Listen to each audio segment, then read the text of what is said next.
আসসালামু আলাইকুম আপা, কেমন আছেন? জি আলহামদুলিল্লাহ ভালো। আপনি কেমন আছেন? আলহামদুলিল্লাহ ভালো আছি। আম্মু আমি একটু খেলতে যাই। আচ্ছা যাও তাড়াতাড়ি এসো। মেয়ে তো মাশাআল্লাহ ভালোই বড় হয়েছে, বিয়ে দেওয়ার চিন্তা ভাবনা আছে? জি না, এখন চিন্তা ভাবনা নাই। এখন লেখাপড়া করতেছি আর 18 বছর হয়নি। 18 বছর হোক তারপর চিন্তা ভাবনা করব। একটু ভেবে দেখেন, পাশের গ্রামে উচ্চ শিক্ষিত উচ্চ বংশের একটা ছেলে আছে। জি না, অল্প বয়সে মেয়েকে বিয়ে দেওয়ার কোনো ইচ্ছা নেই। স্টাডি করতেছি, স্টাডি করুক, তারপর দেখা যাক কি করব। আসলে আমরা সবাই মিলে বাল্যবিবাহ প্রতিরোধ করি। আমাদের এলাকায় বাল্যবিবাহ হলে হটলাইনে ফোন করুন। লাইন নাম্বার 10 টাকা। এই নম্বরে কল করলে কোনো টাকা লাগে না। ছেলে মেয়ের সমান অধিকার, বিয়ের আগে পড়ালেখা প্রথম কাজ। বাল্য বিবাহ সমাজে অভিশাপ, একসাথে আমরা করব প্রতিরোধ।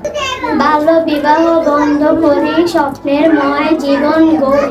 প্রত্যেক শিশুর অধিকার পড়ালেখা ও সুন্দর পরিবার। কন্যা শিশুর অধিকার বাল্য বিবাহ নয়, আর সুন্দর ভবিষ্যৎ চাই।